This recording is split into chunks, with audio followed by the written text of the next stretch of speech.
8, the honourable member for Newmarket, Aurora. Well, thank you, Mr. Speaker. And before I commence, I want to just let you know, Mr. Speaker, that I'll be splitting my time with the brilliant and fantastic member from St. Catharines. Mr. Speaker, I rise today to speak in favour of Budget 2016. At the outset, I want to let this House know how proud I am of this budget and how proud I am to be part of a government that believes in Canada, that believes in Canadians, and that believes in restoring hope and rewarding hard work. Budget 2016 focuses on growth, not austerity. It includes many measures that will grow the economy for the benefit of every Canadian. Investment is desperately needed, and it is needed now. But don't take my word for it alone. Thank you. The International Monetary Fund and the OECD have called on countries to make use of available fiscal room as an effective lever to support long-term growth. The strategic and smart investments in Budget 2016 will strengthen and expand our middle class. They will reduce inequality among Canadians, and what I think is especially important, they will position Canada for sustained economic growth for years and years to come. The Canadian economy is bearing witness to dramatic shifts in the global economy, but these shifts present opportunities for both Canadians and our economy. This is why we need a long-term plan for growth. There are no quick fixes, and significant investment is required. We will make these investments.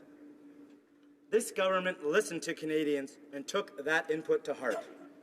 This budget was designed, in part, through extensive consultation with Canadians. I was pleased to participate in pre-budget consultations with my constituents in Newmarket, Aurora. There are many elements of this budget that I am particularly proud of, and I will be speaking about today. I want to highlight 4 components of Budget 2016.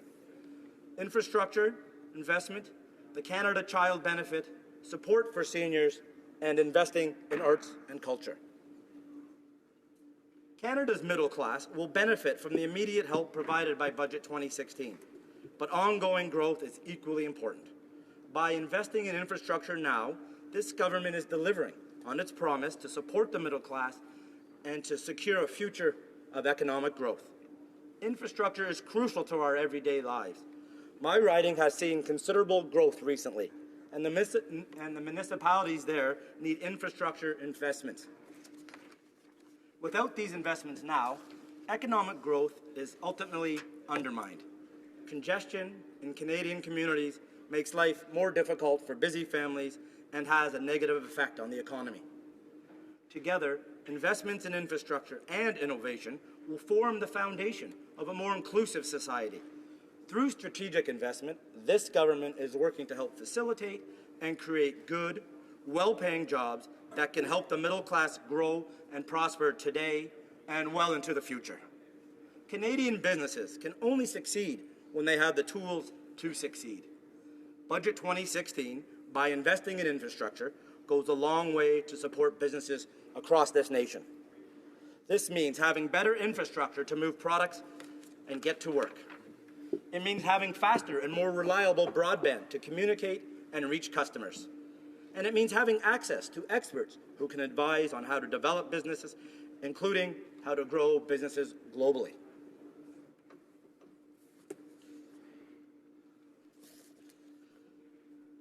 Another important component of this budget, of course, is the Canada Child Benefit. It will be essential that Canada invests in its children. Canada's existing child benefit system is complicated and isn't tax-free nor income tested. This system is inadequate in meeting the demands of so many Canadian families, and it is not efficiently targeted to those who need help the most. Budget 2016 gives Canadian families more money to help with the high cost of raising their children by replacing the current complicated child benefit system with the new Canada Child Benefit. This CB will provide a maximum annual benefit of up to $6,400 per child under the age of 6 and up to $5,400 per child for those aged 6 to 17. Families with less than $30,000 in net income will receive the maximum benefit. With the introduction of a much better targeted Canada Child benefit, about 300,000 fewer children will be living in poverty by 2017. Think about that. 300,000 more Canadians who will have greater opportunity and, most importantly, will have more hope. This budget also has a good component for seniors. This government has made a clear commitment to improving the lives of all Canadians, and a key element of this commitment is improving the quality of life for seniors through strengthening public pensions and increasing social infrastructure funding for seniors living. Canada's retirement income system has been successful in reducing the incidence of poverty among Canadian seniors. However, many seniors continue to be at risk of living in poverty. This budget has committed to increasing the Guaranteed Income Supplement top-up benefit by up to $947 annually for the most vulnerable single seniors, which will support those seniors who rely almost exclusively on old age security and Guaranteed Income Supplement benefits. Once again, I am proud that Budget 2016 is supporting Canadians that need it the most. The challenges in affordable housing are something that I hear from constituents in my riding, and it is an increasingly difficult barrier facing seniors. Through Budget 2016, this government has committed to new social infrastructure investments that will be instrumental in increasing the quality of life for so many seniors.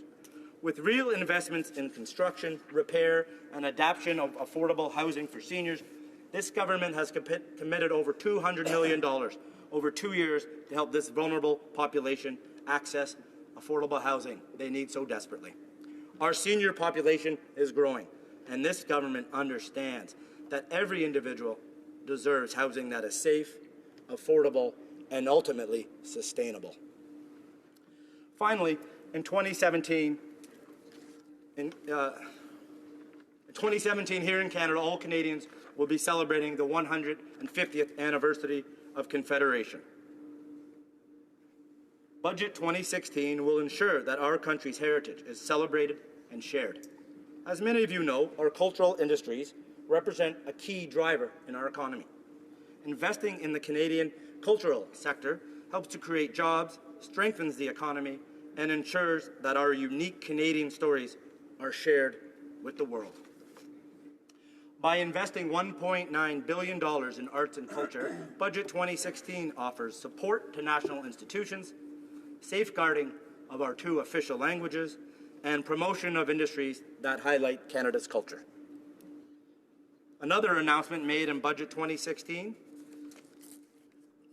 to celebrate at this time is the enhancement made to the National Historic Sites Cost-Sharing Program.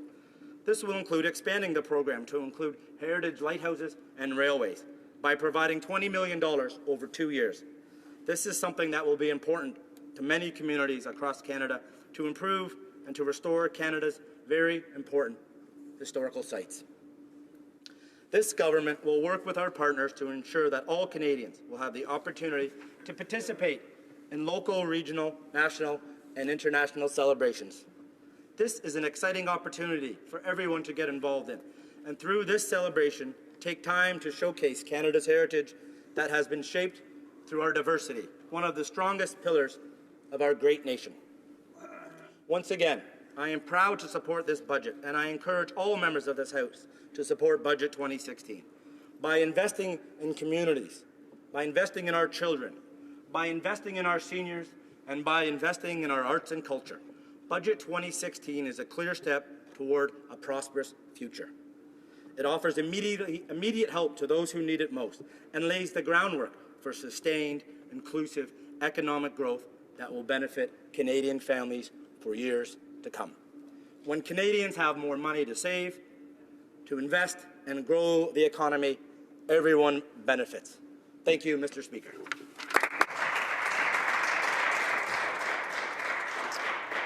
Questions and comments?